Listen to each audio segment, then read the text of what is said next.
بسم اللہ الرحمن الرحیم۔ السلام علیکم معزز طلبہ کرام، آپ سب کیسے ہیں؟ آج ہم نور الانوار کے سبق نمبر 260 کو پڑھیں گے۔ آج کے ہمارے سبق کا عنوان ہے تیسرا اعتراض اور سابقہ جواب پر اعتراض۔ آج کے ہمارے سبق کی جو عبارت ہے وہ لیکن یرد علیہ سے شروع ہوتی ہے۔ تو ہم آج کے سبق میں دو باتیں پڑھیں گے۔ ایک تو گزشتہ جو ہم نے جواب دیا تھا سوال کا، اس جواب پر ایک اعتراض ہے، اس کے جواب کو بھی ہم پڑھیں گے، اور پھر جو تیسرا سوال ہے مجموعی لحاظ سے بڑے سوالات میں سے حقیقت اور مجاز کے جمع ہونے پر، تو وہ تیسرا سوال بھی ہم پڑھیں گے۔ تو آئیے سب سے پہلے عبارت پڑھ کر اس کا ترجمہ کرتے ہیں، پھر اس کی وضاحت کی طرف بڑھتے ہیں۔ مصنف علیہ رحمہ لکھتے ہیں لیکن یرد علیہ انہ ذکر فی الفتاوی انہ ان لم تکن تلک الدار سکنا لفلان بل کانت ملکا عاطلتا عن السکونۃ یحنث ایضا الا ان یقال ان السکنا اعم من ان یکون تحقیقا او تقدیرا۔ فرمایا کہ لیکن یہاں اس پر بھی یہ اعتراض وارد ہوتا ہے کہ فتاوی قاضی خان میں ذکر کیا گیا ہے کہ اگر یہ دار فلاں جو فلاں کا گھر ہے، اگر یہ فلاں کا سکنا نہ ہو بلکہ ایسی ملک ہو جو سکونت سے خالی ہو تو بھی حانث ہو جائے گا، مگر اس کا جواب یہ دیا جائے گا کہ سکنا عام ہے، تحقیقی ہو یا تقدیری ہو۔ اور تیسرے سوال کی عبارت شروع ہوتے ہوئے مصنف لکھتے ہیں وَإِنَّمَا يَحْنَثُ إِذَا قَدِمَ لَيْلًا أَوْ نَهَارًا فی قولہ عبدہ حر یوم یقدم فلان۔ اور وہ شخص حانث ہو جائے گا جب فلاں دن کو آئے یا رات کو آئے، اس کے اس قول میں کہ اس کا غلام آزاد ہے جس دن فلاں آئے گا۔ جواب سوال آخر، یہ جو عبارت ہے وَإِنَّمَا يَحْنَثُ سے، یہ ایک اور سوال کا جواب ہے، یعنی تیسرے سوال کا جواب ہے۔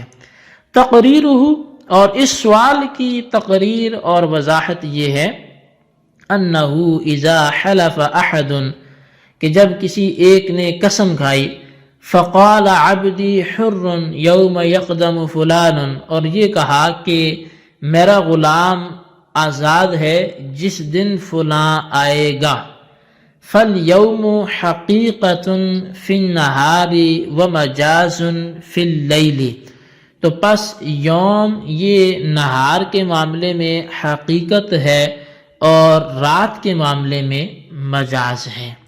وَأَنْتُمْ جَمَعْتُمْ بَيْنَهُمَا، اور آپ نے اے احناف ان دونوں کو جمع کر لیا ہے۔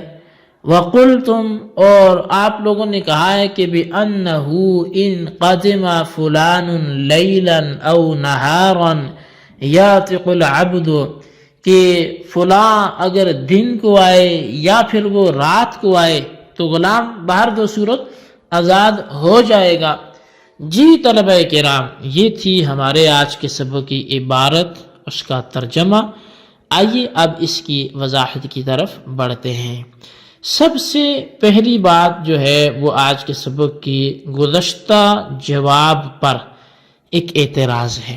گزشتہ چونکہ ہم نے جواب دیا تھا، ایک تو قدم رکھنے سے مراد عموم مجاز کے طور پہ دخول مراد تھا، اور دار خالد سے مراد، خالد کے گھر سے مراد عموم مجاز کے طور پر وہ سکنہ خالد تھا، خالد کی رہائش گاہ تھی۔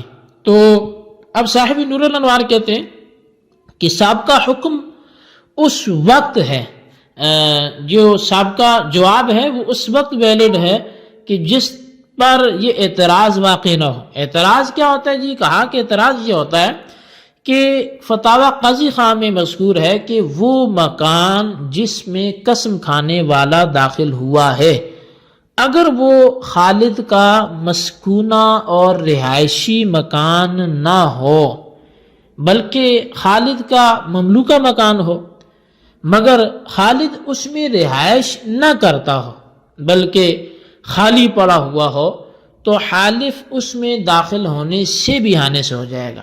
یعنی اس اعتراض کا اگر آپ تعلق دیکھنا چاہیں تو وہ سابقہ دوسرے جو شک تھی جواب کی کہ فلاں کا سکنا مراد ہوگا عموم مجاز کی قبیل سے، اس پر یہ اعتراض ہے کہ سکنا اگر مراد ہوگا تو اب خالد کا ایسا گھر جس میں اس کی رہائش ہی نہیں ہے اور ہے اس کا مملوکہ، تو فتاوی قاضی خان میں لکھا ہے کہ وہاں بھی اگر حالف داخل ہوتا ہے تو وہ ہانے سے ہو جائے گا، حالانکہ وہ تو اس کا سکنا ہے ہی نہیں، وہاں تو صرف اس کی ملک ہے، لیکن اس کے باوجود آپ نے بولا کہ وہ ہانے سے ہو جائے گا، حالانکہ اس میں داخل ہونے سے ہانے سے نہ ہونا چاہیے تھا، کیونکہ یہ مکان سکنا خالد کی قبیل سے نہیں ہے۔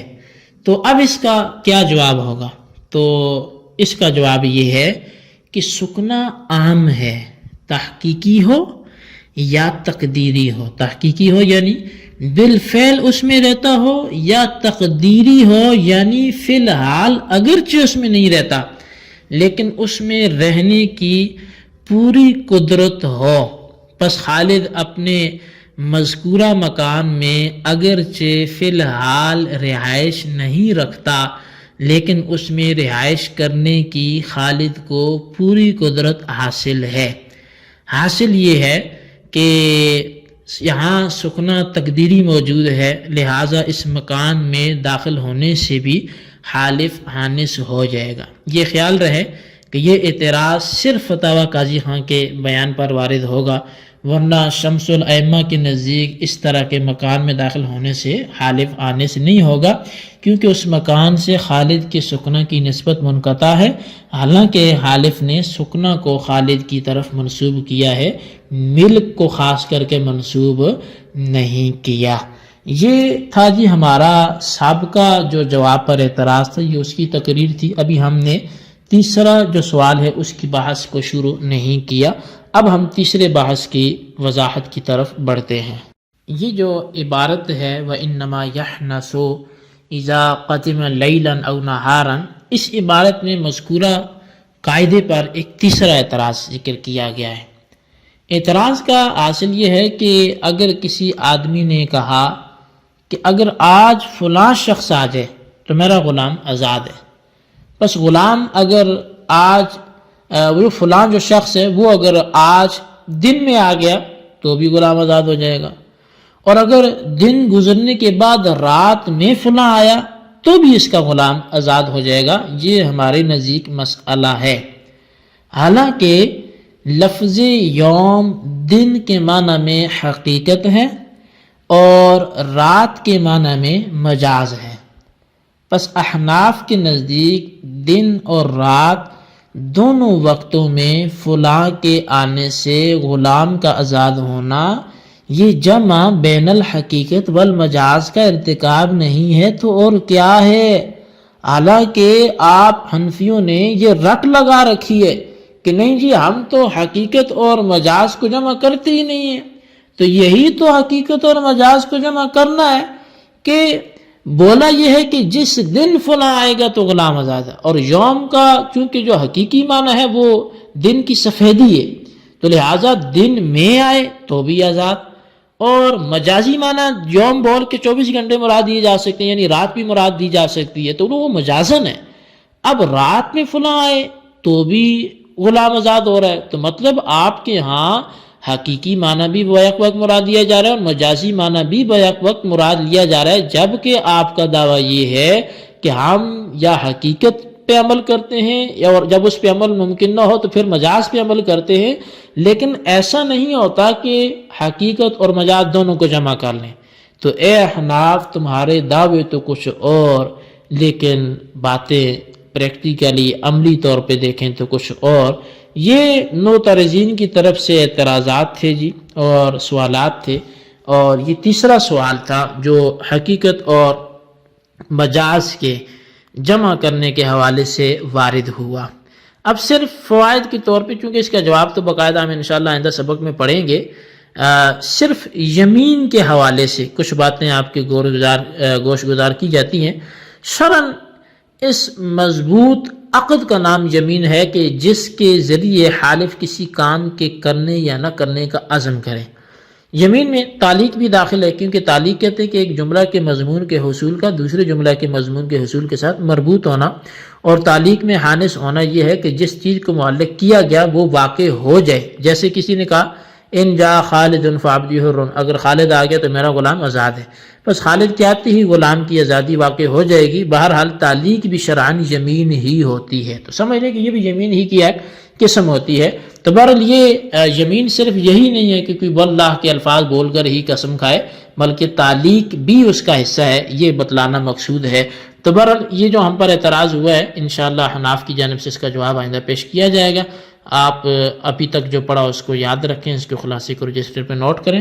اللہ تبارک و تعالیٰ سے دعا جو کچھ ہم نے پڑھا سنا سے یاد رکھنے کی توفیق عطا فرمائے، آمین بجاہ نبی الامین صلی اللہ علیہ وسلم۔